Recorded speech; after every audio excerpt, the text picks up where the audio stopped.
Kyle Busch leading this one and speeds Hermie Sadler in the 25 for the Sadler Foundation. And Clint King in the 07 battling. Hermie is running 20th. Of course, Mr. King is running 19th in the 07. Hermie Sadler is a fine race car driver, and this is his home state of Virginia. The 09 is Chase Elliott moving in. This is the first time that Chase and his dad have competed on the same track in full-bodied stock cars. Chase right now is 15th. Bill Elliott is 26th. Chase is sandwiched between Denny Hamlin and Tony Stewart. Pretty good place to be. And you know what? Denny Hamlin started last. He said, I'm going to start last in this race, even though I've earned a pole. He's all the way up to 14th position as he's on the inside of Curtis Markham. Yeah, Curtis is Denny's spotter in the Sprint Cup Series. He was a great late model driver here in Virginia and ran in the Busch Series. And who's spotting for Denny? Curtis said, I don't know. And we asked Denny, who's spotting for you? I don't know. Oh, no. Oh, Tony Stewart off the pace in the Prelude to the Dream race showing up June 8th. He's promoting that race. He can say whatever he wants. He's just trying to get some TV time. Okay, Larry Kemp, we've done what you want us to. Everybody knows the Prelude to the Dream is June 8th. We are done. EldorasSpeedway.com for tickets. Okay, this battle, Darrell Wallace, who just won the K&N Pro race. He's in that black and blue, number 76. Battling the 5 of Frank Daney Jr., battling Michael Waltrip in the 15. And the 69, Matt McCall, is 5th. Behind Busch, Gresham, McReynolds, and Dean. Do I sense tempers starting to flare? These guys are starting to root on each other. Kenny, look at this. We got some door banging going on. You don't want to mess with Frank Daney Jr. on the outside there in that number 5. He's a tough veteran. Well, and you know, it's just the tires got a little time on them now, and it's just they're starting to realize that they got to go now to get themselves in position for that last 35 lap segment. Right, we're going to go 40 laps, have a halftime break, and then run 35 to the finish. Ooh, Frank Denny did not like getting stuck behind the 69 of McCall. But look at Darrell Wallace, fresh out of victory lane, and he hops into this number 76, and he's moving smartly toward the front. He is in 6th place right now.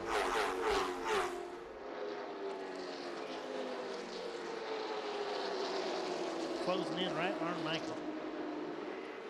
Started 3rd, got shuffled back, working his way back to the front. Looks like Bill went a lap down there by Rowdy. Dick? Well, about 15, 20 laps ago, Kyle Busch came on the radio, and he was talking about how well the car was running. But his crew said, but there's a guy behind you, and he's closing pretty good. Kyle then wanted to know about adjustments that have been made to the car. Did you change the right rear spring? And that 71 just kept on coming. We just heard Brandon McReynolds has got a bad vibration. Something has broken on his car. Eventually, Busch, in typical Western fashion, said, who is that guy? And they said, Max Gresham. He said, oh, now he understands about the car behind him. Tony Stewart on pit road as well. That right rear looked askew on Stewart's car. And Kyle Busch is the leader, and here comes Max Gresham. And you know what? I was getting ready to radio to Kyle Busch. Kyle, let up, but I don't think he needs to, because here comes Max Gresham. This is exciting to see. Denny Hamlin get his sponsors on all these team cars out here. He's closing in on Kyle Busch. This is getting ready to be a race. Bob? That kid in the 71 car is actually Kyle Busch's teammate at Joe Gibbs Racing, but only in the East Series. We saw him just a little while ago compete in that series and finish in the top 3. Well, Max Gresham says simply, the car is great and fast. In fact, this car is a lot easier to drive than my East car. Well, it's got a lot less horsepower. The weight's pretty similar. They do run a gear rule, and they run a chip rule that limits the RPM in the engine as well. So these cars, by the time they get midway down the front straightaway, it sounds like they're all pretty well wound out. They're going as fast as they're going to go halfway down the straightaway, where a lot of the other cars with more power just continue to gain speed as they go down. Kyle Busch's lead is cut to half a second over Max Gresham. racing for the Denny Hamlin Foundation. Your help is needed. It's a free call. Give a call and donate. We'll be right back live on Speed.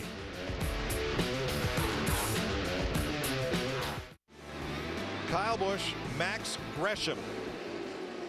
During break, they were fighting side by side for the lead, splitting lapped cars and making daring moves in traffic. Wow, this is a good race. Look at this. Gresham goes low, 3 wide, and he's sideways across the stripe. We're like, okay, who's the daredevil here as they go into turn 1? This was some great driving. Well, the 80 car knew that he didn't need to be involved right there. Right. But this is what I like. Rowdy, he stays on his outside, but watch this move. This was awesome. Kyle pitches it sideways right there and takes the lead back. Gresham tried to jump down to the bottom, but it was too late. Behind the wall, Brandon McReynolds after running third. Dick? Mechanics underneath the back end of the car. They've looked at the engine. What is it? Yeah, I'm really not sure. It's just a shame. I mean, Dad came up here with us and gave me a good car, and Nick Hutchins, all the guys did a real nice job. But obviously, our performance speaks for itself. You can't have mechanical stuff go wrong like that. But one of those deals, we'll be back. It was a pleasure to race against these guys, and I think we had something for them for the end. You sure did. Thanks. Teammates Hamlin and Logano battling side by side for 10th place. 2 proven Cup guys, and they're just now trying to break into the top 10. And look at this, 2 by 2. Mikey Waltrip on the outside. Mikey's all the way up to 4th. Man, he's holding a pretty wheel. Traffic a factor. Wesley Falk on the outside. Michael says bye-bye.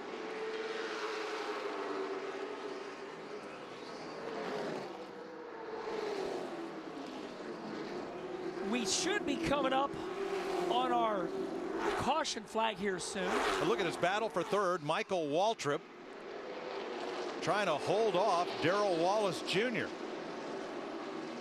Now we just breezed right through halftime, lap 40. There may have been an adjustment to when the halftime break will happen. We're now told it will be at lap 45, 4 laps from now, and it can't come soon enough for these two. I know a lot of races I wish would have been like 45 laps instead of 50, you know. We're having fun here tonight for this Denny Hamlin charity event, making a couple rules up as we go. But nothing as fun as this race right now. Wow. 2-time Daytona 500 champion Michael Waltrip sawing on that wheel. What a blast Darrell Wallace is having right now. Oh, he's having a career night. And where's that smoke coming from? I think that's off the tire, off the fender or something. They've got that car down in the front. There's a lot of work that goes into these cars to keep the front ends really low. And I agree with you, Kenny. I think they have Darrell Wallace at number 76, blue and black car right there. I think they have the front end so low, it's just, the tires are rubbing the body. Look at Mikey go back to the inside, sawing on that wheel. Well, there is no invert on the restart. They restart heads up, just the way they come off the track at the break. And they're going to split that 0-5 of Doug Godsey, who almost gets into Wallace. 1 more lap, and we should, we think, see the caution flag. Kyle Busch, Max Gresham, they are 8 seconds ahead of the Wallace-Waltrip battle. How many Wallace-Waltrip battles have we seen over the years? A lot. Yeah, lots. Rusty Wallace and Darrell Waltrip. And how about that legendary quote by Darrell Waltrip? Rusty, you'll choke on that $200,000. All right, now here is the caution for a generous portion of halfway. 45 down, 30 to go is the way it sorts out. We'll take a break, and we'll talk to some folks when we come back. You are watching the Denny Hamlin Short Track Showdown live on Speed.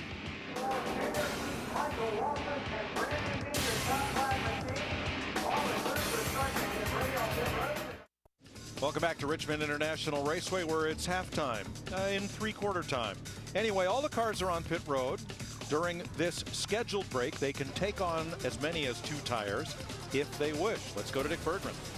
And Kyle Busch is pitted, and they're not sure what they need to do to his car in order to fix it. It was good for the first 25 laps, but then it got loose here, tight there. Sometimes he didn't know whether it was going to go loose or whether it was going to go tight or whether it was going to do both. So they're going to try to make a little adjustment. The two tires are going to go on the outside of this car. Busch has dominated this event. Indeed, he has won 2 of the 3 of these so far. Bobby?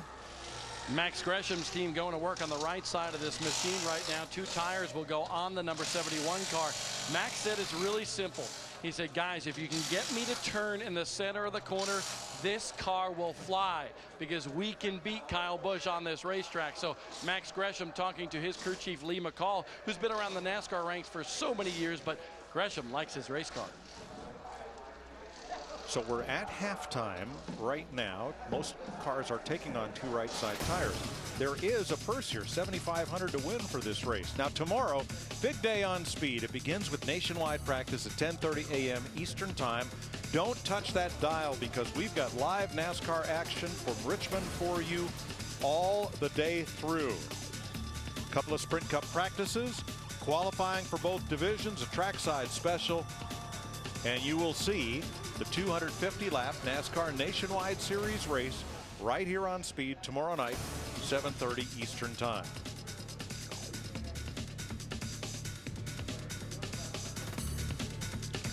Bob? Down here, Michael Waltrip looks like he's having a blast inside that race car. You're sweating pretty much, but how is she so far? It's been a fun car to drive.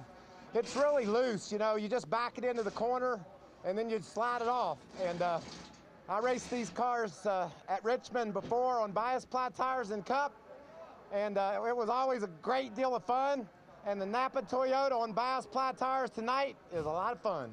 Michael, you got anything for the top guys? Well, I was out running them there at the end, and then I got in all that traffic. I need to be, this is crazy, I'm as loose as I've ever been, but I think I just need to be a little bit freer for the end of the run to have a chance to beat them. But I'm as fast as they are if I can just get a good start. Hey, Doc, you can tell by his animation there, he's having fun. Joey Logano's not having fun. He's explaining to Brandon McReynolds, his buddy, that he has got a significant carburetor problem. The car is skipping coming off the corners when he gets on the throttle. As a result, 2 mechanics under the hood right now. They're going to pull this carburetor off and put a different one on and hope for better results in the end of this race. Bob. Over here with Darrell Wallace Jr., who just won the K&N Pro East Series race. But Darrell, you're looking pretty good here. Do you have anything for the top couple of guys? I believe so. I mean, our car is pretty good. It's a little tight coming off of 2 in both 4, so we just have to work with it here, make a few adjustments. Like the motor's overheating a little bit, but I think we're getting that cooled back down and go back at it. Yeah, awesome race that last 30 minutes ago that I was in. So still pumped up about that, but also being patient at the same time in this one. Darrell Wallace going for 2 wins here tonight at Richmond International Raceway. We are going to walk over to his next door neighbor here on pit road, Denny Hamlin, who elected to start at the rear of the field. And Denny, a lot of work going on your race car right now. You start at the rear and you're coming on strong. Yeah, we when I spun the first lap, it flat spotted the tires. I mean, I was shaking the whole run, so there's nothing I could do about it. We got to run these tires. So now that we have new right sides, look, the right rear was all the way down to the cords from the flat spot, so we should be a lot better now, hopefully, this segment. You've never won this race. You remember that? I need some dicing going on up front. Well, it could happen. Denny Hamlin and all his rowdy friends are here tonight, and we're glad you're here to watch them. We're here to raise money for charity, the Denny Hamlin Foundation. Your help is needed. It's a free call. So come on, get off the couch and pick up the phone. And be right back with us here after the break.